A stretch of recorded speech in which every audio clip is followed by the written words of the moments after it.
जय श्री राम सभी भक्तों को। जय माता की। फिर एक नई वीडियो के साथ हाजिर हो गए हैं और आज की जो हमारी वीडियो है इसमें आप बताइए क्या रोज मंदिर जाने से हमें क्या-क्या लाभ होते हैं और मंदिर जाने पर हमें क्या मिलता है। आज की वीडियो इसी विषय पे होने वाली है। जैसे कि सावन का महीना चल रहा है तो इस समय पे बहुत सारे भगत जो है मंदिर रोजाना जाते हैं, तो क्या बातों का आपको ध्यान रखना है। आज की वीडियो इसी विषय पे है, अंत तक बने रहिए तभी आपको सारी वीडियो समझ में आएगी। अगर वीडियो अच्छी लगती है तो लाइक करें, शेयर करें, कमेंट करें। चैनल पे नए हैं तो चैनल को भी जरूर सब्सक्राइब करें। चलिए शुरू करते हैं आज की वीडियो। जय श्री राम।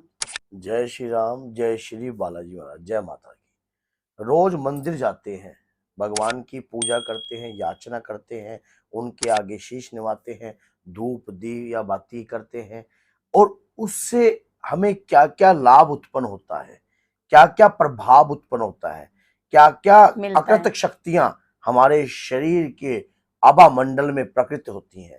ऐसा क्या होता है भगवान की पूजा याचना करने से। अगर डेली मंदिर जाने से, जो भगत अभी डेली मंदिर जा रहे हैं और उन्हें नहीं पता कि क्या क्या मिलता है, और जो नहीं जाते अगर वो जाने लग जाएंगे तो क्या क्या मिलेगा।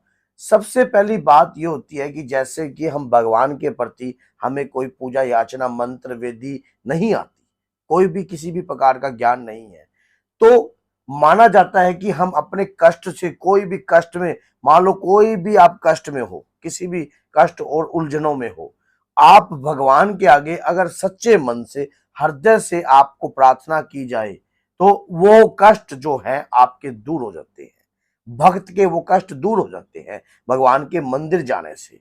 और हमारे शरीर के इर्द गिर्द एक शक्ति का ओरा कायम होता है जो नित्य, अभी जैसे सावन का पावन अवसर चल रहा है, आपको पता है ये मेला ऐसा है, लोग कावड़ लेने जा रहे हैं, शंकर भगवान का जल अभिषेक कर रहे हैं, रुद्राभिषेक कर रहे हैं, तो इससे शक्तियां जागृत होती हैं।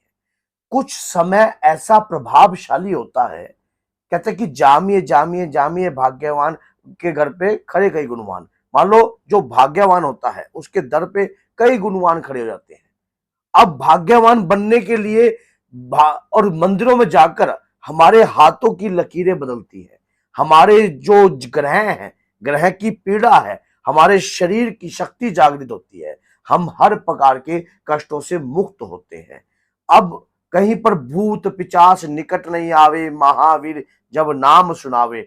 नाम की शक्ति, मान लो प्रभु के नाम की शक्ति, जैसे हमने शंकर भगवान पे हम चले गए, हमने एक जल का लोटा भरा और जल का अभिषेक कर दिया, हमें दिखा कुछ नहीं हम क्या कर रहे हैं, लेकिन वो जल कहां जा रहा है, वो जल किसको प्राप्त हो रहा है, वो परम पिता परमात्मा आपको देख रहे हैं, वो आपके भाव को देखते हैं। जिस व्यक्ति ने भोले स्वभाव पर ही किया, मान लो भोला, जो जिसके मन में भोला स्वभाव है, जिसके में चतुर नहीं है, उसने सोचा कि बस मेरी मम्मी ने कहा है मैं जल चढ़ाना है और जल चढ़ाकर मुझे वापस आना है। अब आप सोचो ये गलती से किया हुआ कार्य भी आपके लिए फलदायक होता है, आपको पता नहीं लगता, आपके शरीर के ऊपर एक एनर्जी कायम हो जाती है। आप लगातार कोई भी प्रयास कर रहे हो, मंदिर जाते हो, पंचाक्षर मंत्र का जाप करते हो, माँ दुर्गा का जाप करते हो या हनुमान जी का जाप करते हो, आपके शरीर के इर्द गिर्द एक शक्ति कायम रहती है, वो शक्ति आपकी बरकरार हो जाती है, आपके शरीर में ऊर्जा आ जाती है।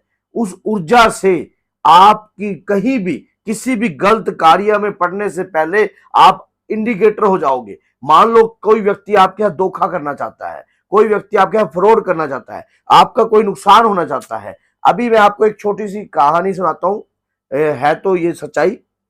और एक व्यक्ति था, वो डेली शंकर भगवान की पूजा कर रहा था, डेली शंकर भगवान की पूजा कर रहा था। अचानक उसकी दुकान के ऊपर चोरी होने वाली थी। अब उसे इस बात का नहीं पता था चोरी होने वाली थी, तो कुदरती उसने क्या हुआ, जैसे ही उसके मन में हुआ कि मान लो चोरी, जो व्यक्ति चोरी करने आ रहा था, उसने मान लो सुबह ये एक मन में ये धारणा बना दी कि मैं ना सुबह उठकर, जैसे सावन का माह चल रहा है, तो मैं जल का अभिषेक करके आऊंगा, और जल का अभिषेक करने लग गया।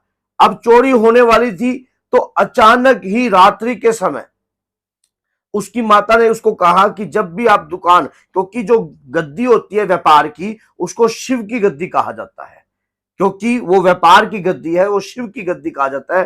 तो उस पर उन्होंने क्या किया, शंकर भगवान को जब भी वो हाथ जोड़ता और महादेव का नाम देता, माता के कहने से, उसकी माता ने जिसे कहा वैसा वो करने लगा। जिस दिन से उसने करना स्टार्ट किया, पहले ही दिन उसकी दुकान पर रात्रि को चोरों ने ताले तोड़ दिए और अचानक ही दूर से चौकीदार ने सीटी बजा दी। सीटी बजा दी और वो चोर भी कम से कम 7-8 थे, ऐसे भागे एक चौकीदार की सीटी से। तो आप सोचो, उसकी मोबाइल की दुकान थी, इतनी ज्यादा चोरी उसकी दुकान में हो जाती। उसके मन में ये विश्वास हो गया कि गुरुदेव कि मेरे को शंकर भगवान की पूजा करने से ये प्राप्त हुआ, मान लो ये चीज प्राप्त हुई कि मैंने पहले दिन ही लाखों का माल बच गया, दुर्घटना होने से पहले हमारे घर के अंदर सेफ्टी हो गई, हमारी दुकान में सेफ्टी हो गई। इसी प्रकार से जिस चीज का हमें पता ही नहीं है, हमारे साथ कोई नुकसान लिखा होता है, कोई दुर्घटना लिखी होती है, कोई किसी प्रकार का चांस लिखा होता है, तो डेली मंदिर जाने से, भगवान की पूजा याचना करने से आपकी तपस्या विफल नहीं हो सकती, अब बल्कि और भी ज्यादा प्रभावशाली होती है, ऊर्जा कायम होती है, शरीर के अंदर एक ऊर्जा जागृत होने लग जाती है। रुद्रा शक्ति चक्र से आपकी वो ऊर्जा जागृत होती है, लेकिन आपको पता नहीं लगता। आपको सिर्फ उस ऊर्जा को, जिस प्रकार से हवा को हम महसूस कर सकते हैं, क्या आप हवा को देख सकते हो? नहीं देख सकते। जब हवा तो चलती है तो पता नहीं क्या क्या उड़ा कर ले जाती है। इसी प्रकार से जब शरीर के इर्द गिर्द हवा की शक्ति चलती है, जब पवन पुत्र की शक्ति चलती है, महादेव की शक्ति चलती है, जो भी आपके इष्ट आराध्य हैं उनकी शक्ति जब चलती है, तब आपके संपर्क में आने वाली नकारात्मक ऊर्जा भी सकारात्मक होने पर मजबूर हो जाती है।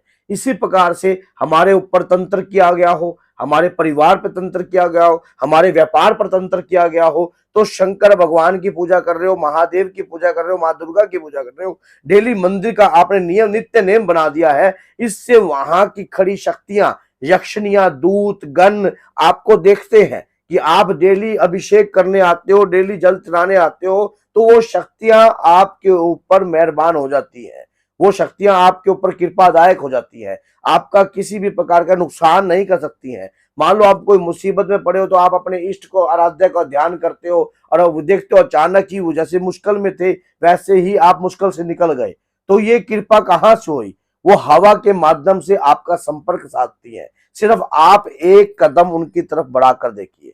जो भक्त सच्चे मन से मंदिर में जाकर पूजा याचना करता है तो उनके साथ ये शक्तियां चलती ही चलती हैं, लेकिन उन्हें दिखाई नहीं देती हैं, उस शक्तियों को वो महसूस कर सकते हैं। अगर आपके साथ भी कुछ ऐसा हुआ है तो कमेंट बॉक्स में जरूर लिखना। तो बोलिए जय सीताराम, जय श्री बालाजी।